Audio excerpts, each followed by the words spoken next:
प्रिय संस्कृत मित्राणी, नमो नमः। मैं दीपमाला उपाध्याय आप सबका स्वागत करती हूँ। आज मैं लंग लकार भूतकाल के अनुवाद कार्य को लेकर उपस्थित हूँ। इसके पूर्व लट लकार वर्तमान काल को पार्ट 1 में, लिट लकार भविष्यत काल को पार्ट 2 में पढ़ाया जा चुका है। यदि आप अभी तक नहीं देखे हैं तो डिस्क्रिप्शन बॉक्स में प्लेलिस्ट का लिंक दिया गया है, कृपया वहां जाकर अवश्य देख लें।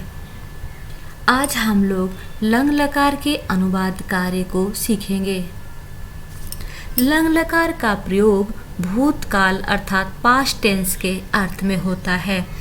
जो कार्य बीत चुका है उस अर्थ में हम लंग लकार का प्रयोग करेंगे।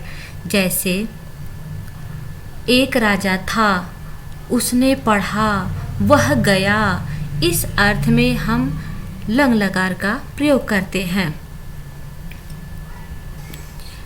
जो भी वाक्य की रचना करेंगे वह हम कर्तृवाच्य में वाक्य की रचना करेंगे। कर्तृवाच्य में कर्ता की प्रधानता होता है, अर्थात क्रिया का प्रयोग हम कर्ता के अनुसार करते हैं।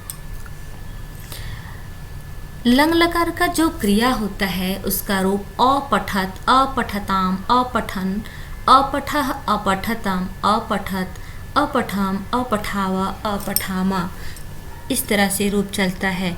तो यहाँ पर हम देख रहे हैं कि पठ धातु है और पठ धातु के पूर्व में अ लगा है, अर्थात लंग लकार में धातु से पूर्व अ का प्रयोग करते हैं। और अंत में क्या लिखा है? त, ताम, न। इसके बाद यहाँ पर विसर्ग है, केवल यहाँ तम है और त है। म, आव और आम का प्रयोग किया गया है। यहाँ पर इस ट्रिक के माध्यम से देख लेते हैं। प्रथम पुरुष में स सा के साथ त, तौ ते के साथ ताम, ते ता के साथ अन का प्रयोग होगा। त्वम के साथ यहाँ पर केवल विसर्ग लिखा हुआ है। युवाम के साथ तम होगा, यूयम के साथ अंत में त होगा, अहम के साथ अम होगा, आवाम के साथ आव होगा और वयम के साथ आम होगा। और धातु से पूर्व अ का प्रयोग किया जाएगा, अर्थात पहले अ होगा, बीच में धातु, उसके बाद ये त, ताम, अन, विसर्ग, तम, त, अम, आव, आम का प्रयोग किया जाएगा।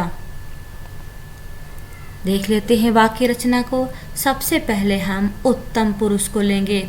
उत्तम पुरुष में जैसे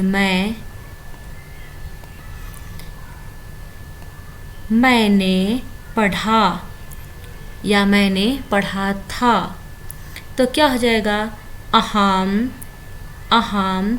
तो अहम उत्तम पुरुष एक वचन का कर्ता है और यहाँ पर उत्तम पुरुष की एक वचन का कर्ता अपठम हो गया, अहम अपठम हो जाएगा। हम दोनों पढ़े थे, आवाम अपठावा, और हम सब पढ़े थे, वयम अपठामः।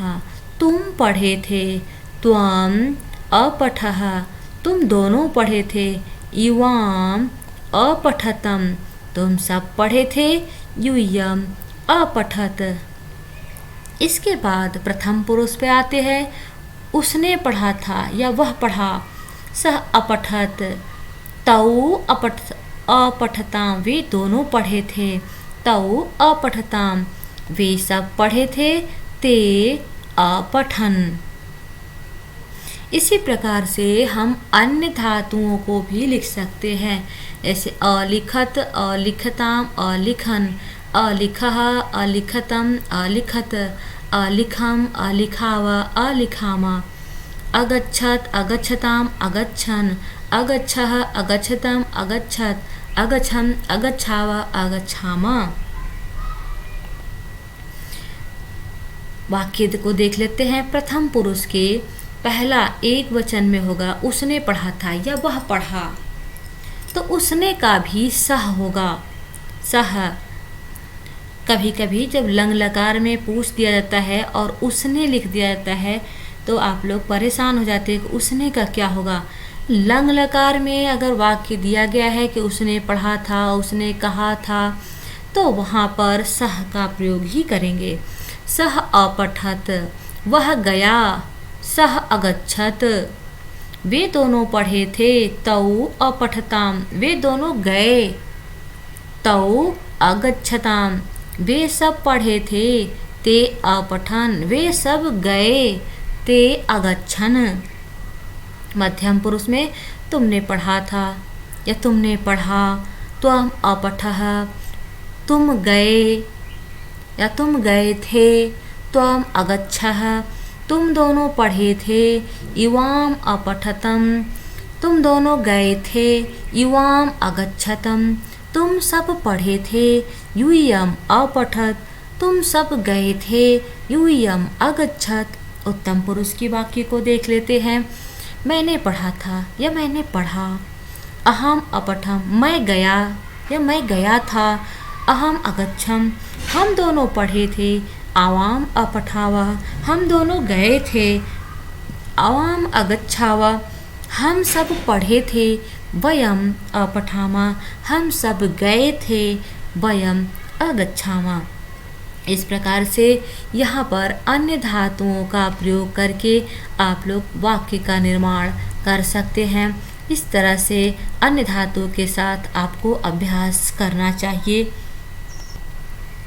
जैसे उसने लिखा, वे दोनों लिखे थे, वे सब लिखे, तुमने लिखा, तुम दोनों लिखे थे, तुम सब लिखे थे। मैं लिखा या मैंने लिखा था, हम दोनों लिखे थे, हम सब लिखे थे। इस प्रकार से अन्य धातु के साथ आपको अवश्य वाक्य निर्माण करना चाहिए। उम्मीद है कि आप लोगों को समझ में आ गया होगा। अगर वीडियो पसंद आए तो कृपया कमेंट के माध्यम से मुझे यह बताने का प्रयास करें, जिससे मेरा मनोबल बढ़ता रहे। धन्यवाद। मिलती हूँ फिर अगले वीडियो के साथ।